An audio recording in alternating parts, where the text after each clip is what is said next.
여러분, 세상에서 제일 돈 많고 힘센 기업들 하면 어디가 떠오르시나요?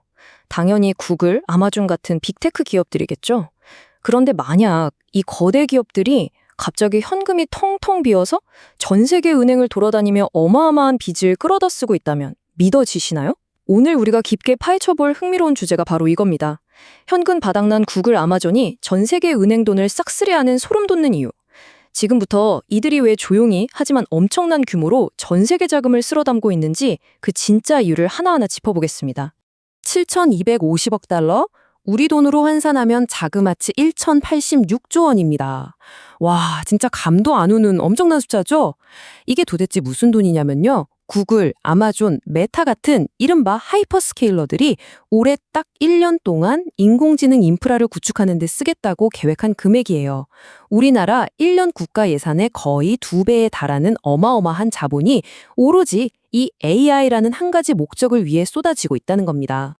상황이 이렇다 보니 평소 같으면 돈을 말 그대로 갈퀴로 긁어모았을 이 기업들의 잉여 현금 흐름이 뚝 떨어졌습니다.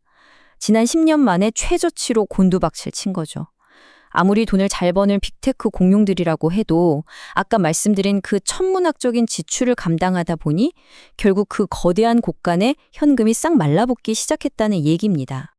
자, 그럼 여기서 한번 생각해 볼까요? 내 주머니의 현금은 텅 비었는데 미래 생존이 걸린 AI 인프라는 멈추지 않고 계속 지어야만 합니다. 그럼 이 천문학적인 자금을 대체 어디서 가져와야 할까요? 정답은 아주 심플하면서도 묵직합니다. 바로 전례 없는 규모의 엄청난 빚을 지는 거죠. 원래 이 회사들의 가장 든든한 물주는 당연히 미국의 월스트리트였습니다. 그런데 최근에 메타가 250억 달러라는 거액을 쓱 휩쓸어 가는 등 너도 나도 돈을 빌려가니까 미국 투자자들도 이제 피로감을 느끼기 시작한 거예요. 그러면서 훨씬 더 높은 이자를 요구하게 된 거죠. 반면에 유럽이나 스위스, 일본 같은 다른 글로벌 시장들을 봤더니 상대적으로 정책금리가 낮아서 돈 빌리는 비용을 확 아낄 수 있거든요. 빅테크 입장에선 완전 매력적인 대안이 된 겁니다. 그래서 이 기업들은 투자를 줄이거나 멈추는 대신 이자 비싼 미국 동네를 과감히 벗어났습니다. 그리고는 전 세계를 무대로 이른바 글로벌 통화 쇼핑 투어를 떠난 거예요. 결과가 어땠을까요? 현재 이 하이퍼스케일러들이 짊어진 전체 빚 중에서 외화 채권이 차지하는 비중이 무려 30%에 육박할 정도로 엄청나게 뛰어올랐습니다. 구글의 모회사인 알파벳이 어떻게 움직였는지 보면 딱 감이 오실 겁니다.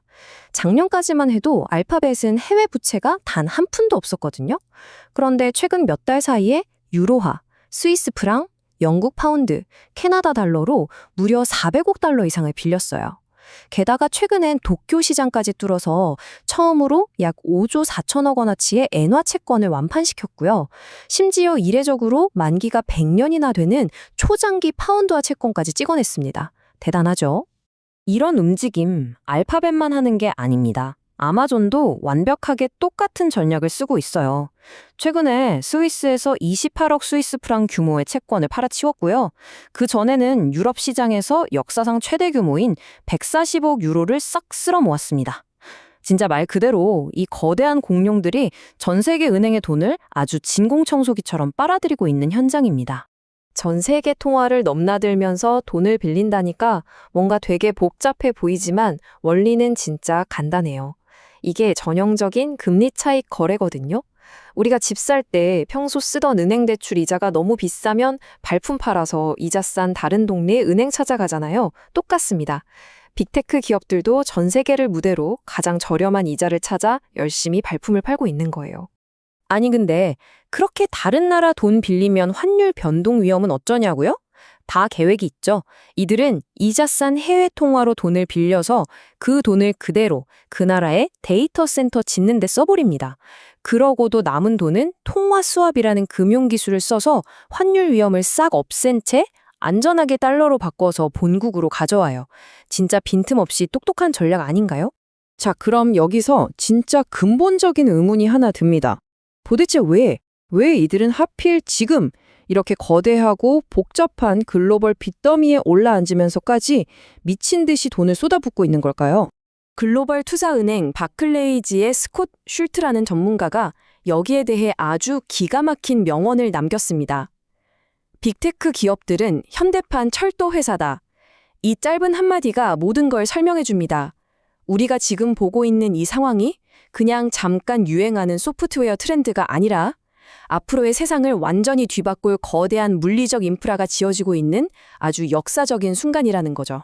19세기에 처음 철도가 깔릴 때를 한번 상상해 보세요. 산 깎고 터널 뚫고 초기에 진짜 말도 안 되게 막대한 자본이 들어갔잖아요.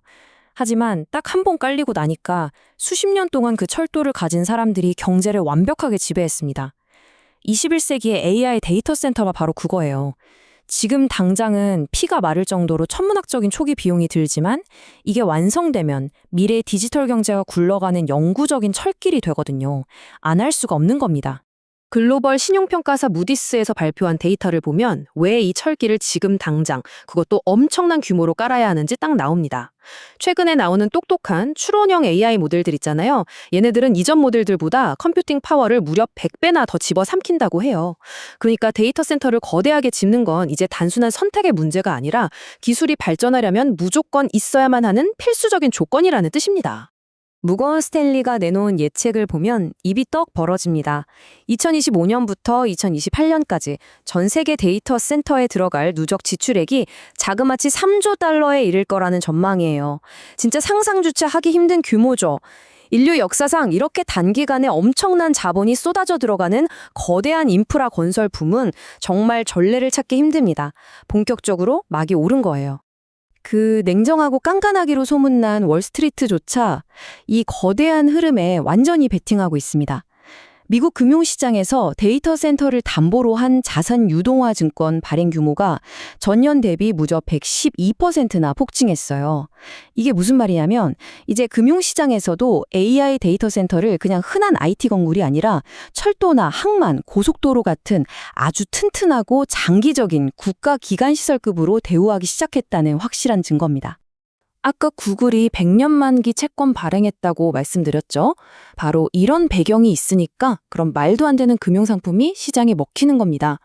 돈을 빌려주는 투자자 입장에서 앞으로 100년 동안 이 자산이 가치를 창출할 거라고 굳게 믿지 않는다면 절대 불가능한 일이잖아요. 빅테크 기업들도 전 세계 투자자들도 이 AI 데이터 센터가 향후 글로벌 경제에 절대 무너지지 않을 굳건한 토대라는 걸 확신하고 있다는 뜻입니다. 자, 지금 이 순간에도 아시아, 유럽, 그리고 전 세계 곳곳에서 앞으로의 AI 시대를 지배할 거대한 디지털 철도가 미친 듯이 깔리고 있습니다. 그리고 그 기차를 달리게 하는 연료는 바로 전 세계 은행에서 싹쓸이해온 막대한 자본이죠. 여러분, 이 거대한 역사적 인프라가 세워지는 현장을 그냥 가만히 서서 구경만 하시겠습니까? 아니면 이 어마어마한 돈의 흐름을 읽고 새롭게 쓰이는 질서 속에서 우리만의 기회를 낚아채시겠습니까? 이 거대한 자본의 움직임 속에서 여러분만의 날카로운 인사이트를 꼭 발견하시길 바랍니다.